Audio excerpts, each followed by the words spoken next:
আর মাত্র একটি ধাপ, এরপরেই জানা যাবে 2026 সালের ফুটবল বিশ্বকাপের নতুন রাজাকে। কিন্তু সবচেয়ে বড় প্রশ্ন হলো, বিশ্বজুড়ে যে সকল বিশ্লেষক, ডাটা মডেল আর বেটিং মার্কেট প্রতিদিন হিসাব করছে কোন দলকে দিচ্ছে সবচেয়ে বেশি শিরোপার সম্ভাবনা। আজকের এই ভিডিওটিতে আমরা আবেগ নয়, দেখব বিশ্বের সবচেয়ে আলোচিত প্রেডিকশনগুলো কি বলছে। শেষ পর্যন্ত দেখুন, কারণ শেষের তথ্যই এখন সবচেয়ে বেশি আলোচনা।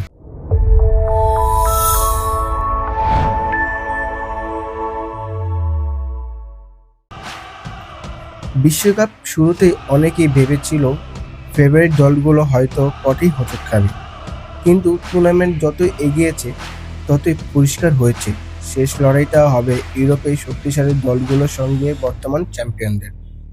এখন কোটি কোটি ফুটবল প্রেমিক সোশ্যাল মিডিয়া, টিভি এবং সংবাদ মাধ্যমে একটাই প্রশ্ন করছে, ফাইনাল মঞ্চে শেষ পর্যন্ত কারা দাঁড়াবে। কিন্তু আশ্চর্যের বিষয় হলো, বিশ্বের বিভিন্ন বিশ্লেষক একবারে একই কথা বলছেন।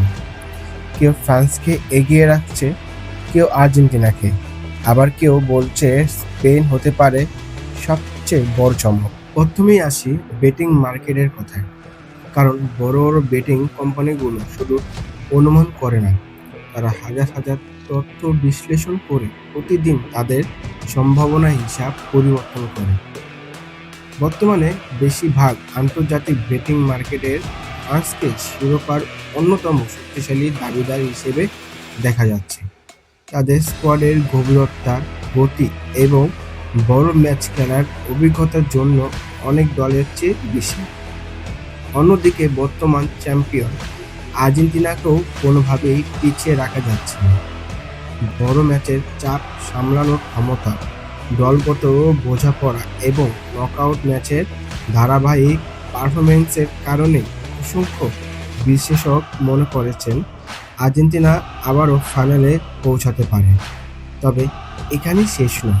ডেটাভিত্তিক বিশ্লেষণ করার কিছু সুপার কম্পিউটার এবং অ্যানালিস্টিক মডেলগুলো প্রতিদিন সম্ভাবনা হিসাব করছে।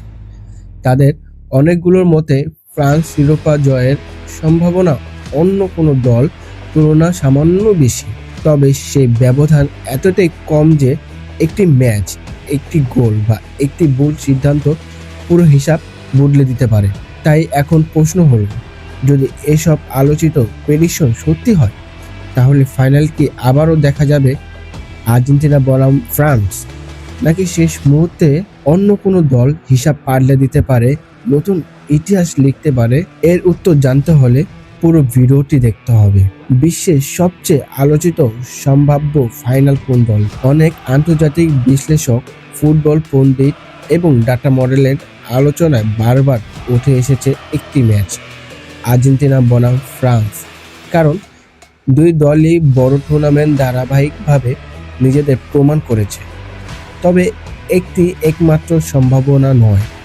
স্পেন ও ইংল্যান্ডও এমন একটি দল যা একমাত্র একটি অসাধারণ ম্যাচ দিয়েই সব হিসাব বদলে দিতে পারে। বিশ্বকাপের ইতিহাস আমাদের একটা বিষয় বারবার শিখিয়েছে, ফেভারিট দল সবসময় চ্যাম্পিয়ন হয় না। 90 মিনিটের একটি ম্যাচ, একটি লাল কার্ড, একটি পেনাল্টি কিংবা শেষ মুহূর্তের একটি গোল, এসবই বদলে দিতে পারে পুরো টুর্নামেন্টের গল্প। এখন আসি সবচেয়ে গুরুত্বপূর্ণ অংশে। বিশ্বজুড়ে আলোচিত বেটিং অ্যাডস এবং বিভিন্ন বিশ্লেষণ অনুযায়ী ফ্রান্সকে সামান্য এগিয়ে রাখা হচ্ছে। অন্যদিকে বর্তমান চ্যাম্পিয়ন আর্জেন্টিনাও অন্যতম বড় দাবিদার হিসেবে বিবেচিত হচ্ছে। অথচ আলোচনা মূলত এই দুই দলকে ঘিরেই সবচেয়ে বেশি। কিন্তু ফুটবলের সৌন্দর্য এখানে, যে দলকে আজ সবাই এগিয়ে রাখছে, আগামী ম্যাচটি সেই দলই বিদায় নিতে পারে। আবার যাকে অনেকে অবমূল্যায়ন করছে, সেই দলই হয়তো বিশ্বকাপের ট্রফি উঁচিয়ে ধরবে। এর কারণেই বিশ্বকাপ পৃথিবীর সবচেয়ে অনিশ্চিত এবং সবচেয়ে রোমাঞ্চকর টুর্নামেন্ট।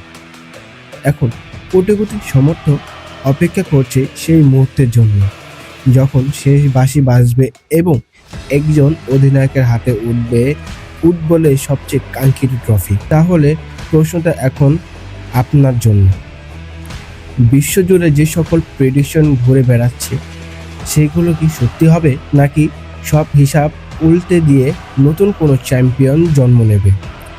কমেন্টে অবশ্যই লিখুন আপনার মতে 2026 বিশ্বকাপের ফাইনালে কোন দুই দল খেলবে, আর শেষ পর্যন্ত কে হবে বিশ্ব চ্যাম্পিয়ন। ভিডিওটি ভালো লাগলে একটি লাইক, চ্যানেলটি সাবস্ক্রাইব করুন, আর বিশ্বকাপের এমন আরও গবেষণা ভিত্তিক ভিডিও সবার আগে দেখতে আমাদের সঙ্গেই থাকুন। দেখা হচ্ছে পরবর্তী কোনো ভিডিওতে। সেই পর্যন্ত ভালো থাকবেন, সুস্থ থাকবেন। আল্লাহ হাফেজ।